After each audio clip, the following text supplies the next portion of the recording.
Madame, Monsieur, bonsoir. Bienvenue dans ce journal, une édition consacrée au Covid-19.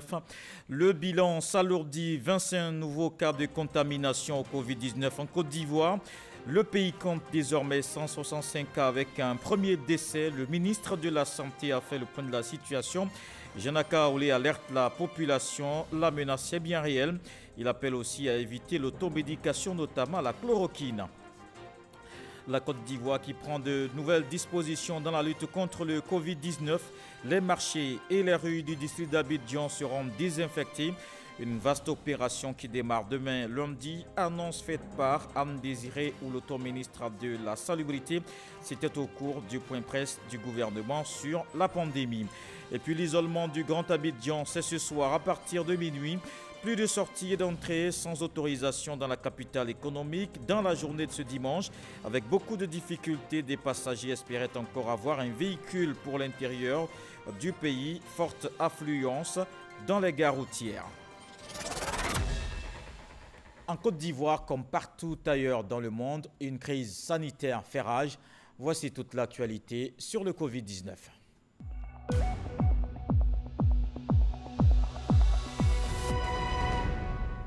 La Côte d'Ivoire enregistre son premier cas de décès. On note aussi 25 nouveaux cas de contamination au Covid-19.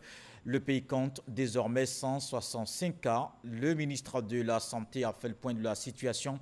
Janaka Aoulé appelle à la responsabilité de tous face à cette pandémie. Je vous propose de l'écouter.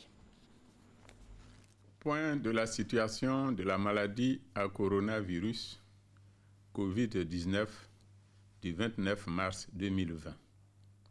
Dimanche 29 mars 2020, 25 nouveaux cas d'infection à Covid-19 ont été enregistrés, portant ainsi à 165 le nombre total de cas confirmés et 4 guéris.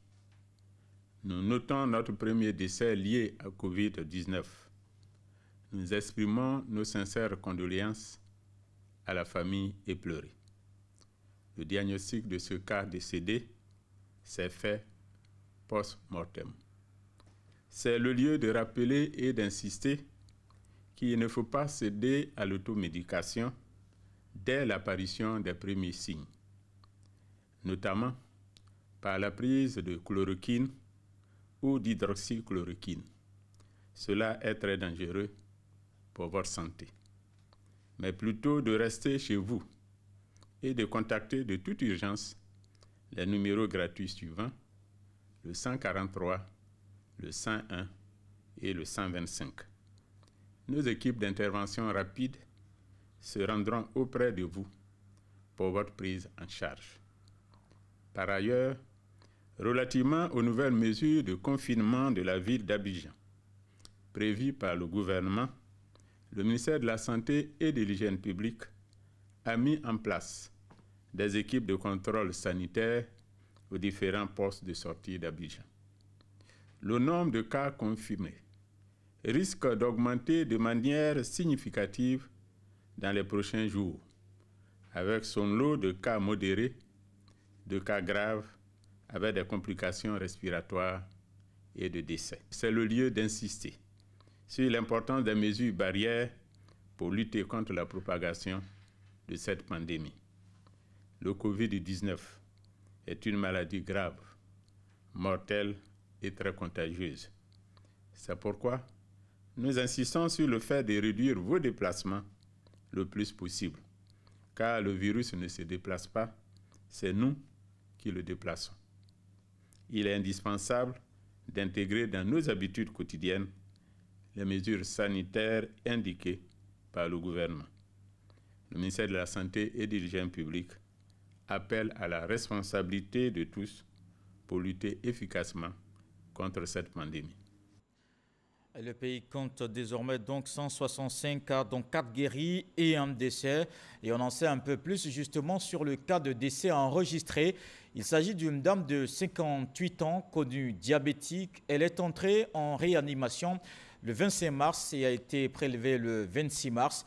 Elle y est décédée le 27 mars. Le résultat du prélèvement est parvenu le 28 mars 2020. Dans le monde, les chiffres grimpent, 704 095 cas confirmés. Le nombre de décès s'élève à 33 509. On note cependant 148 824 guéris, 177 pays concernés. Des pays comme l'Italie enregistrent 97 689 cas confirmés, 10 779 décès, 13 030 guéris sur le continent africain. L'Afrique du Sud compte 1187 cas de malades. Dans la région ouest, au Sénégal, il y a 142 contaminés, pas de morts et 27 malades guéris. À compter de demain et ce pendant 15 jours, le district d'Abidjan en désinfection. Des équipes vont sillonner les marchés et les rues, des pulvérisateurs en main. Une vaste opération annoncée au cours du point presse quotidien du gouvernement. Des détails avec Mahama Traoré. Dès demain lundi, la lutte contre le Covid-19 va monter d'un cran avec une vaste opération de salubrité que compte lancer le gouvernement dans le district d'Abidjan. Le ministère de l'Assainissement et de la Salubrité entreprendra une opération de lavage et de désinfection des rues principales ainsi que des rues secondaires dans le district autonome d'Abidjan. Cette opération est prévue pour démarrer demain, lundi, pour une période de 15 jours. Elle concerne les 10 communes d'Abidjan ainsi que les communes d'Anyama, de Songon et de Bingerville. Le ministère de la Santé est en première ligne de ce combat contre le Covid-19. Eugène Akaoulé invite les populations à collaborer avec les équipes sanitaires déployées sur le terrain. Nous demandons donc à la population de réserver un bon accueil aux agents de santé et des forces de l'ordre qui viendront les chercher pour une quarantaine de 14 jours car ces populations étaient exposées au virus. C'est à ce prix que nous allons rompre la chaîne de transmission. Le combat ne se mène pas seulement qu'à Abidjan.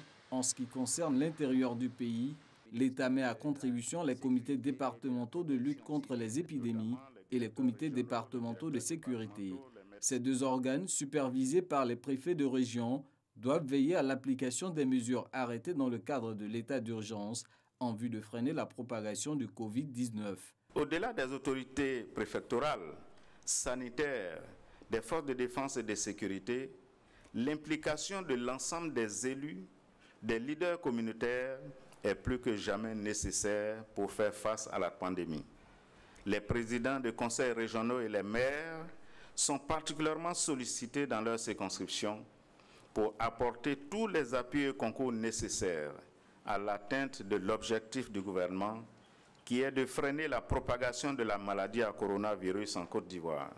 Le ministère de la Solidarité est également à la tâche. Nous menons des activités de sensibilisation à la prévention pour adopter les bons gestes, les gestes qui sauvent.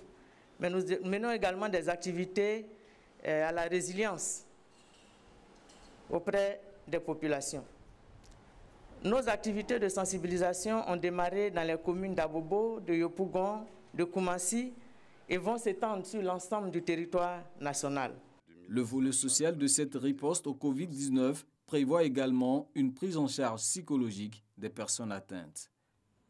En attendant cette vaste opération de désinfection qui démarre demain, le marché Gouro d'Adjamé avait pris des dispositions. Ce centre commercial rouvert après des jours de fermeture pour désinfection, une réouverture avec un strict respect des mesures de distanciation.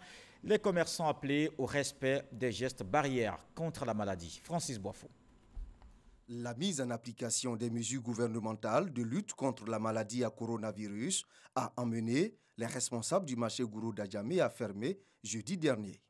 4 jours après, ce marché de gros s'apprête à recevoir les commerçants. Une opération de désinfection du site s'impose.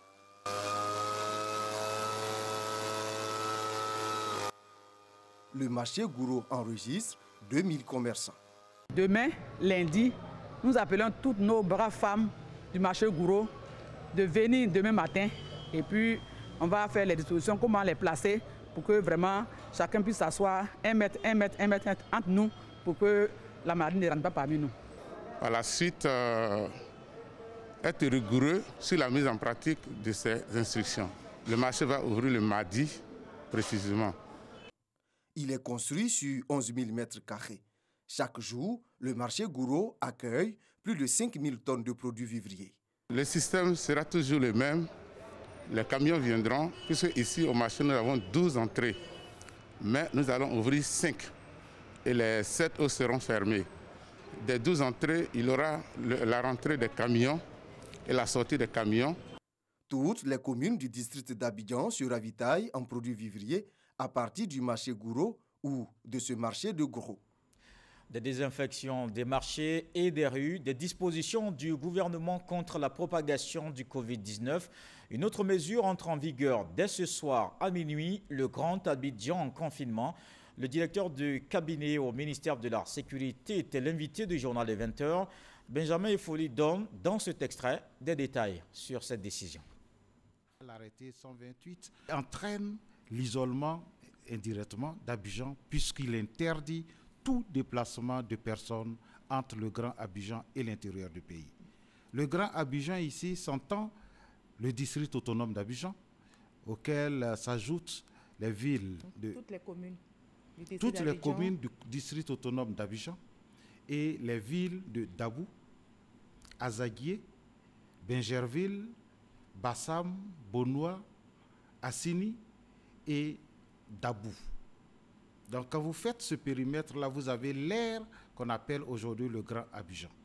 Et c'est la circulation des personnes entre ce Grand Abidjan et l'intérieur du pays qui est interdite. Alors, y a-t-il des exceptions? Parce que pour les personnes qui vont se rendre, par exemple, à des funérailles ou au chevet d'un proche malade. Alors, je suis à Abidjan, j'ai un proche qui est décédé, par exemple, à Daloa, ou qui est très malade, et je dois m'y rendre. Madame, je voudrais qu'on comprenne que nous ne sommes pas en situation ordinaire. Nous sommes dans une situation exceptionnelle. Mais il y a des urgences, c'est vrai.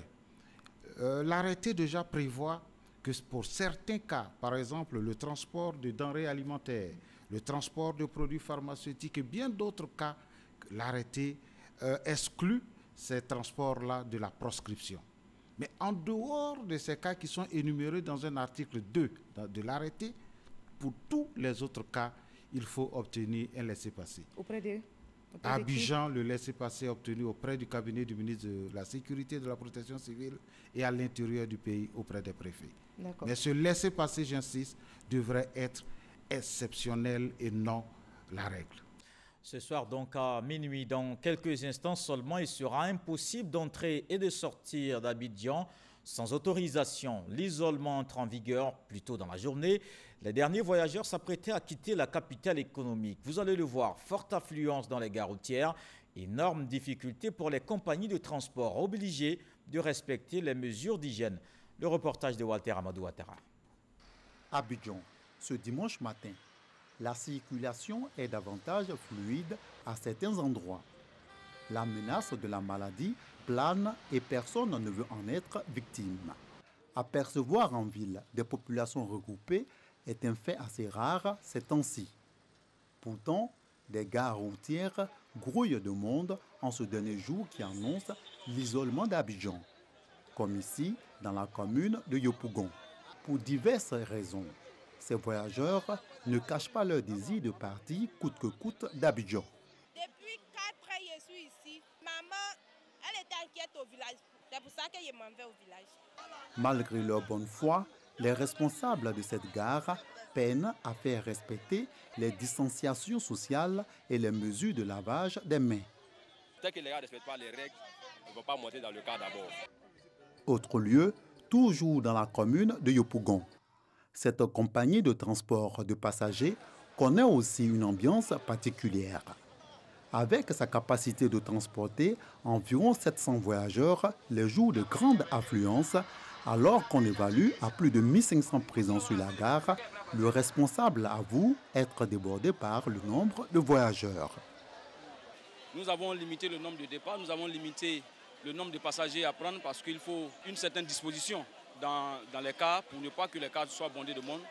Malgré le surnombre, le chef des gares donne de la voix pour faire respecter les mesures d'hygiène édictées par le gouvernement. Mais la réalité est là. On essaie de respecter les 1 mètre. Comme sur les gares, dans les marchés ou autres, c'est un peu compliqué. Comme quoi, les chefs des gares font leur tâche et la discipline reste la responsabilité de chaque voyageur. Changement de cap, commune d'Adjamé. Contrairement à tout ce qui nous a été donné de voir auparavant, ici, c'est le calme plat. En ce moment, on ne fait pas des départs de 13h30 parce que le pays est en couvre-feu. Juste à côté, également, il n'y a plus d'autocar. Cependant, des passagers visiblement épuisés par l'attente continuent de patienter dans le secret espoir qu'ils pourront quitter Abidjan avant son isolement et arriver à destination avant le couvre-feu fixé à 21h. Depuis quelques jours, le gouvernement est passé à la vitesse supérieure. Une batterie de mesures dont l'isolement du Grand Abidjan, la fermeture des frontières et le contrôle sanitaire aux différentes sorties de la ville. Pour en parler, Hamza Diaby a reçu le directeur général de la santé dans le cadre du Dimanche Magazine. Professeur Mamadou Samba donne ici des détails sur toutes ces décisions. Le gouvernement a décidé de faire un confinement de la ville d'Abidjan, où il y aura un poste de défense et de sécurité, il y aura un poste sanitaire pour le contrôle sanitaire aux alentours de la ville d'Abidjan. Ceci répond à un objectif bien précis. Les frontières sont fermées, donc il y a un léger dispositif à l'aéroport. Donc nous, pour confiner Abidjan, pour faire en sorte que la maladie ne sorte pas d'Abidjan ou n'entre pas à Abidjan, nous vérifions la température de ceux qui y entrent. Ceux qui sont fébriles ne rentrent pas, ils seront dans un confinement pour attendre les 14 jours. On parle aussi de 300 nouveaux lits pour la prise en charge des malades. De quel type de lit il s'agit? Il s'agit essentiellement de lits d'hospitalisation. Hier, on était à 140 cas. Il va falloir qu'on puisse hospitaliser ces personnes-là. Et bien sûr, le service des maladies infectieuses qui gère actuellement ces cas va bientôt être, pas débordé, mais il y aura un manque de place. Donc nous avons prévu à Abidjan délocaliser ces lits de sorte qu'on puisse, dans des préfabriqués, installer de nouveaux malades. La maladie Covid-19 est une maladie très contagieuse. Donc nous privilégions au jour d'aujourd'hui une réanimation de type particulier. Les laboratoires qui vont entrer dans le système, on a déjà l'Institut Pasteur de Côte d'Ivoire, qui est déjà notre laboratoire de référence. Nous avons également le CEDRES, qui est un laboratoire au sein du CHU de Treichville, et le Retrocir, qui est également au sein du CHU de Treichville, et qui est capable de faire ce type d'examen. Mais également, à l'intérieur du pays, nous avons le laboratoire du CHU de Boaké, qui est également aussi, s'il est outillé, capable de faire ce type d'examen.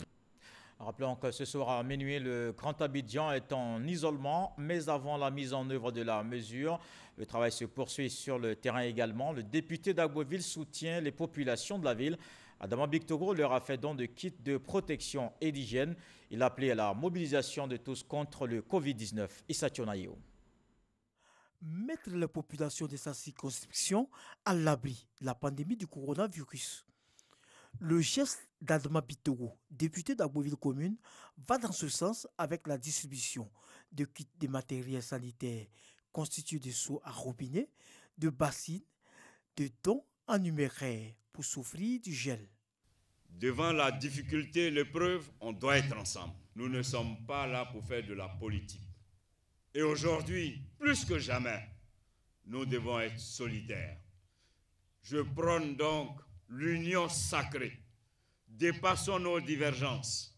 Le député d'Agboville est revenu sur les mesures d'hygiène prises par l'État afin d'éviter la propagation du Covid-19. Au cours de cette rencontre avec les couches socio-professionnelles d'Agboville, il assure du soutien total du gouvernement au cas où la situation venait à se dégrader.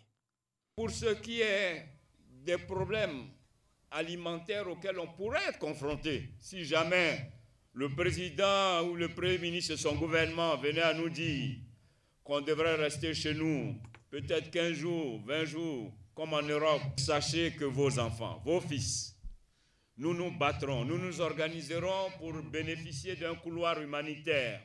Plus de 600 kits d'une valeur de 65 millions de francs CFA sont distribués. Les populations promettent de jouer leur rôle dans la sensibilisation de proximité. La seule façon de survivre aujourd'hui, c'est de pouvoir prendre les précautions nécessaires pour éviter la maladie. Cette distribution de kits sanitaires à Agboville a été l'occasion pour le ministre député Adama Bitoro d'inviter les jeunes de la région de la Yébi-Tiassa à adopter un comportement citoyen par le respect des mesures de restriction prises par le gouvernement. Des mesures dont le seul objectif est de bouter hors de la Côte d'Ivoire le coronavirus. Et on se rend dans l'ouest du pays. La coordination régionale du RHDP du Tonkouy s'implique dans la lutte contre le Covid-19. Des élus et cadres de la région offrent du matériel de prévention estimé à 20 millions de francs CFA. Ils appellent les populations à soutenir les actions de lutte. Abou Sanogo. La coordination RHDP de la région du Tonkouy apporte son soutien au gouvernement dans la lutte contre le coronavirus Covid-19. Ces élus et cadres veulent jouer leur partition dans la sensibilisation des populations de la région du Tonkouy contre la propagation de la pandémie à coronavirus. Un don estimé à 20 millions de francs CFA, composé essentiellement de kits de protection, du savon, du dispositif de lavage des mains, de masques, de gants pour démontrer la solidarité des élus et cadres du Tonkouy à l'endroit des populations de la région de l'Ouest. Pour nous, c'est un appel à la mobilisation générale. Cette crise a surpris le monde entier, mais notre élan de solidarité doit se manifester. Il ne faut pas attendre que tout vienne du gouvernement. C'est ce que nous voulons lancer comme appel et créer à partir de ce que nous venons de faire, l'appel général à la mobilisation citoyenne pour soutenir les efforts du gouvernement afin d'arrêter la propagation d'abord du virus par le comportement simple et deuxièmement afin de soutenir des familles qui ont besoin d'être soutenues en ces temps de difficultés. Les élus et cadres RHDP de la région du Tonkouy, en lutte contre le coronavirus Covid-19, invitent leur population au respect scrupuleux des mesures prises par le président de la République Alassane Ouattara et à l'observation des directives du ministère de la Santé et de l'Hygiène publique. Ils iront à leur rencontre pour la poursuite de la sensibilisation contre la pandémie. Dans le centre du pays, à Didiéville, dans la région du Bélier, le dimanche, c'est jour de marché. Une occasion pour le maire de la commune de sensibiliser les populations dans les marchés et les gares routières. Brescoissi appelle les populations au respect des mesures d'hygiène. Kader Sogodogo. Didiéville, entrée sud de la ville. Le maire occupe le corridor. Moto, véhicules personnels ou de transport, tous les passagers sont soumis à l'application du gel hydroalcoolique. Vous venez d'où? De Thiébissou. Ce que nous allons essayer de faire, c'est montrer à toute la Côte d'Ivoire comment nous sommes ici organisés à Didiéville. Nous allons juste vous désinfecter les mains et puis faire en sorte qu'on ne puisse pas courir le risque de contaminer quelqu'un à Didiéville. En compagnie du corps préfectoral et des responsables sanitaires du département, Cap est mis sur le marché. Le dimanche est jour de marché à Didiéville. Ici, la sensibilisation continue. Des sites de lavage des mains sont disposés aux différents accès du marché. Les commerçants n'en demandaient pas mieux. Le message est passé. Je trouve ça bien. Au moins, c'est sécurisant. Ce que la mairie fait est bien. J'ai porté gants pour me protéger contre la maladie. Comment on appelle la maladie? On a dit quoi, docteur? Coronavirus. La vision est claire. Faire barrage au coronavirus à Didiéville. Ce qui va suivre, c'est la mise en application de façon constante des mesures d'hygiène au niveau de la population. Et leur adhésion telle que nous l'avons vu ce matin nous donne beaucoup d'espoir que nous allons nous débarrasser de cette maladie, de cette pandémie. Depuis le 22 février, l'équipe municipale de Didiéville avait déjà doté toutes les administrations de kits d'hygiène. Désormais, le respect des mesures arrêtées par le chef de l'État est une priorité. La commune compte 14 000 habitants, environ 99 000 pour l'ensemble du département. Avec Abou Sanogo, allons dans une autre localité qui se mobilise. Ndossi et Boloville, les chefs de village prennent leur part dans la lutte contre le Covid-19. Ils ont reçu le soutien du député Charles Niaoré. Il a offert des kits de protection afin de continuer la sensibilisation auprès des communautés. Les personnes âgées font partie des populations les plus à risque face au coronavirus Covid-19. À Oundoussi, ces personnes du troisième âge ne veulent pas rester en dehors des mesures utiles pour se prémunir de la maladie. Munies de masques, elles ont été instruites sur les gestes simples pour éviter la propagation de la pandémie. Ces chefs de village et de familles d'Oundoussi-Boulville ont reçu des kits de prévention des mains du député Chagnaouri, responsable politique local RHDP, qui par ce geste les a exhortés au respect de toutes les mesures arrêtées par le gouvernement.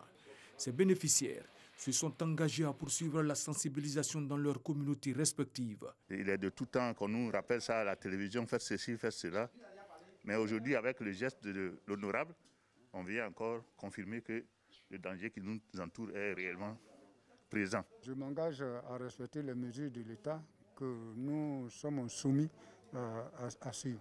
Des remerciements qui pour le donateur sont en l'honneur du gouvernement qui met tout en œuvre pour garantir la santé des Ivoiriens. Ce geste, c'est simplement pour apporter assistance et soutien à nos parents, mais surtout à travers les chefs, montrer l'exemple à nos populations qui les visitent, aux villageois qui les visitent, de ce que le danger est réel et que chacun de nous doit pouvoir prendre des dispositions pour se protéger soi-même, protéger autrui et protéger son village.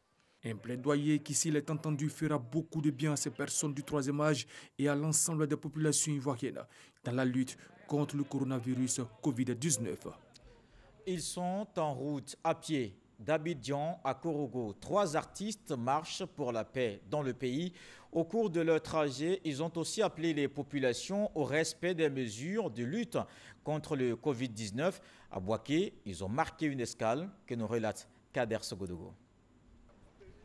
Boclé, Paul Madis, Famien Jéricho, 3 artistes musiciens, une volonté commune, celle de la paix à travers des élections apaisées. Pour cela, c'est à pied qu'ils ont quitté Abidjan. Destination Korogo. Au total, 716 km.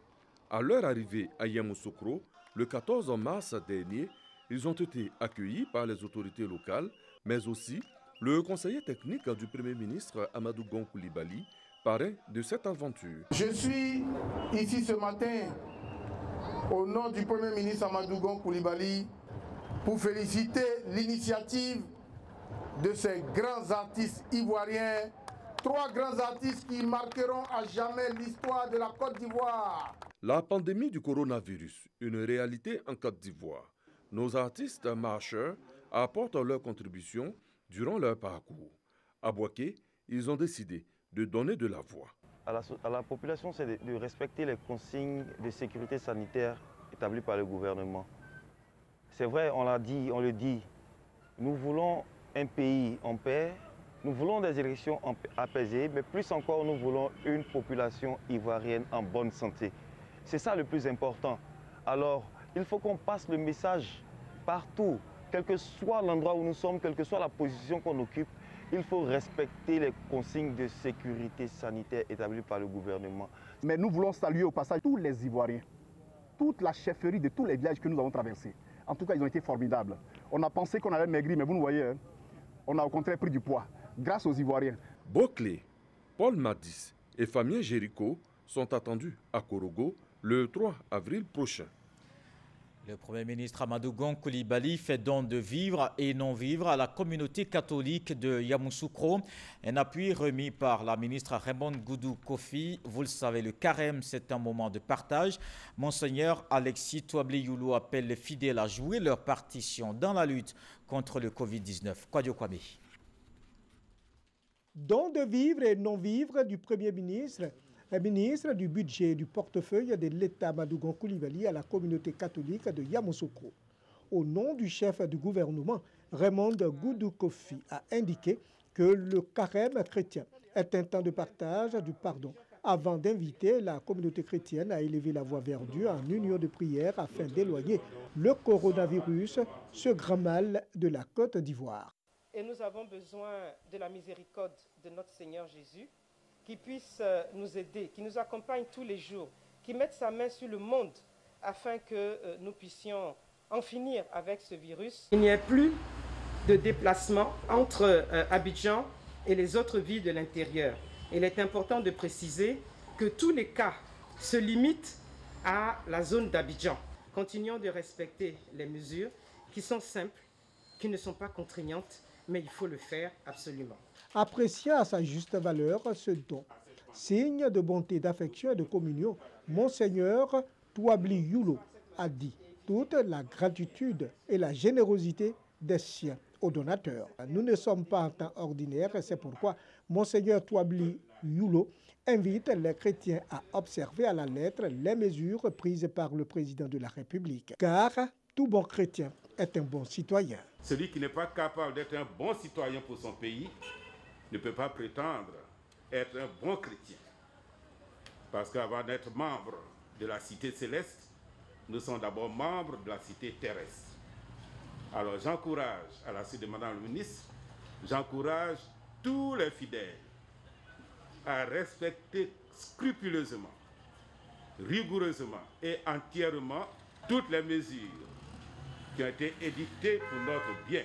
Enfin, la prière des conférences épiscopales d'Afrique et Madagascar pour arrêter la progression du coronavirus a été dite. Le reste de l'actualité dans le monde, marqué également par le Covid-19, comme tous les dimanches, on fait le point de l'information de la semaine. Le 7 sur 7, c'est avec Alexis Ouedraogo.